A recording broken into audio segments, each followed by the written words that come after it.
Hello, my name is Ben Loomer, and you're listening to the Bloomer Report. The Bloomer Report is a podcast where I speak to teachers from all across the province of Quebec who are involved in wonderful projects with their students that really need to be shared with other educators across our English-speaking network.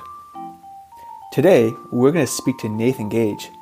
Nathan's a music and integrated project teacher at James Ling High School at the English Montreal School Board. And we're going to hear a bit about a continuation of a project called Walk a Mile in My Shoes 2. It's an evolution of a project they worked on 2 years ago where they wrote the shoe company Vans and asked for a donation of white slip-on shoes, which the students, in collaboration with the art teacher, designed with symbols that are meaningful to them. And this year, because of COVID, they revamped it. And knowing that they couldn't have other major partners in the school, they were able to bring in a filmmaker who would film the shoes and help the students make movies, which helped express their ideas about what the shoes were about and giving us a glimpse into their life in the southwest of Montreal. So I've been working with Nathan over the last few years and following his progress as a teacher, again, engaging these really awesome projects. And I've always been inspired by the way he integrates student voice, the right amount of structure, and connections to the local community, which allows students to reflect on their identity and in ways that really allows them to express themselves and in a way contributes to their sense of belonging to their school and the community in which they live in. You know, James Ling High School is a pretty special place, has a very dynamic staff that over the last few years has helped turn a storage room in the library into an art gallery, a printmaking studio, and as well they've got their own recording studio where you can hear some really great tracks that students have created on the website, Up Next Recordings. And all of these links will be included in the show notes. So with that, let's talk to Nathan and hear all about Walk a Mile in My Shoes 2. Hi, Nathan. Hey, Ben, how are you doing? I'm good. How are you doing? Good, I'm good, thank you. So I was wondering before we get started, can you just introduce yourself and where you work? Sure, my name's Nathan Gage. I'm a teacher at James Ling High School. I teach mostly music, but I also teach the odd other course. I used to teach entrepreneurship, and this year I was teaching integrative project, which is the secondary five class. Great. And can you tell us a little bit about the Walk a Mile in My Shoes project 2? Sure, yeah, it's called 2 because we had done a walk a mile in my shoes project a couple of years ago, and the students were interested in relaunching the project. They were sorry, I guess I should describe the original project and maybe how it relates to this project. So the original project had the students customize their own Vans shoes, which were donated by Vans to us. And they painted them with symbols in mind that's related to their lives. And then they were originally interviewed and had to describe those symbols. And those videos that we took of their that interview plus their shoes were displayed in the art gallery, which is also decorated with a large-scale mural, which the students painted as kind of a shoe-themed mural that they painted with a local artist named Hacks. Now, 2 years later, we're in the middle of COVID, and we were talking with our students about what they would like to do, and they were interested in relaunching that project. I think that there was a lot of it definitely, when we first did the project, there was a lot of excitement in the school surrounding it, certainly around the Vans customization, the fact you got a free pair of Vans and all that stuff.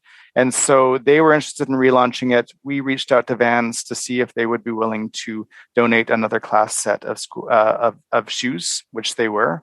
And so we just kind of restarted this project. And the first question I put to the students was I wanted it to be not the same project. I wanted for them to find ways to make it different. there are some obvious ways to make it different. Just because of COVID, we are not able to have a real kind of live in-person exhibition in our art gallery. So they decided they wanted to have a virtual art gallery. And then on top of that, they decided that they wanted to make it less specific about like a certain number of symbols that they had to include, and more just kind of general. And I think for me that was a good idea. For the art teacher who was also involved, that was a good idea. And so we decided to make this idea, since there are two shoes, to make it each shoe kind of representing an opposing side of yourself or in your life. So it was a very blank slate, kind of like abstract concept the students really latched onto in different ways. And then also included in that, we decided that we were going to, instead of just doing an interview, the students would create their own videos. And so, I think that basically sums it up. Okay, so there's a lot there, and but in a good way. And I guess one of my big questions is, for teachers interested in taking on a project like this, can you describe the process of how you lead your students through something big like this, starting from an idea and then getting concrete in terms of all the different steps that ultimately leads into this virtual gallery? Like, how did you chunk it? How did you kind of make sure it just wasn't an overwhelming process, but something great? Yeah.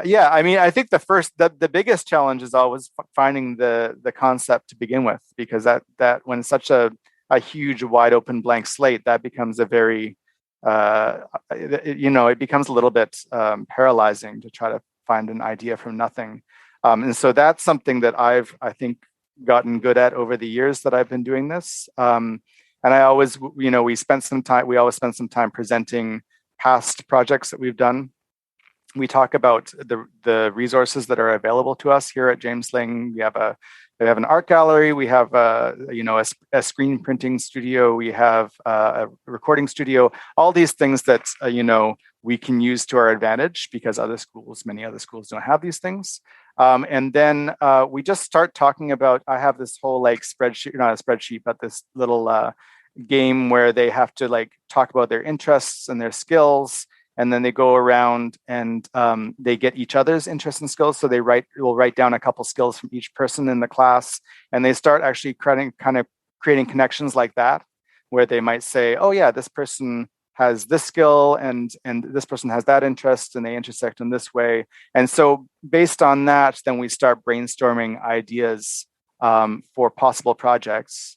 And then once we have a possible project, like you say, it's important to break it down in chunks, and to really go through it in your mind and think of all the steps that are involved that need to be done for the project. And so for this project, I think it was fairly self-evident, that you would want to design a shoe before you start painting a shoe, that kind of thing. So we designed the shoes, we painted the shoes, and once the shoes were done, we started on the videos. And so we did, I hope I'm not jumping the gun on this, but we did get a filmmaker involved with us. His name's Stefan Berna, and we contacted him through, we got a grant through Arts Inspire, which is a great grant program that's sponsored by the English Language Arts Network here in Quebec.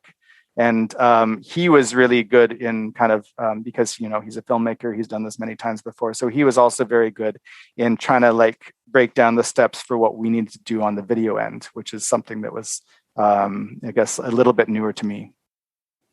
Great. That's awesome.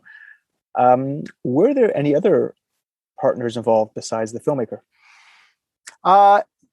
No, not really. Actually, the filmmaker was, but beyond that, and because of COVID, unfortunately, we have to be very careful about who we bring into the building or how we meet up with people and all that stuff. So I think because of COVID, I was a little bit more reticent to bring many partners in. Other years I'm always trying to get as many partners in as possible, because I think it makes it more interesting for the students. But yeah, no, this year it was just the filmmaker, and then it was myself, who's more on the music side of things, and our art teacher, and each of us had a section of integrative projects. So we were all working together on this project. Okay, that sounds great. I guess, we're looking at the virtual gallery. I was very impressed by the music, the shoes, the movie, and maybe this is too big a question to answer in a short podcast, but like how did you learn, how did the students make it look so good? Like, is this just like what happens in a culminating Sec 5 project, or talented students, or I'll just say the virtual gallery, like that for me is like, I'll call it new technology, a new software. Yeah, it's not. I mean, it's not even software. It's a web or cloud-based thing. It's something. So it's called ThingLink, and it was introduced to me through actually like a PED day.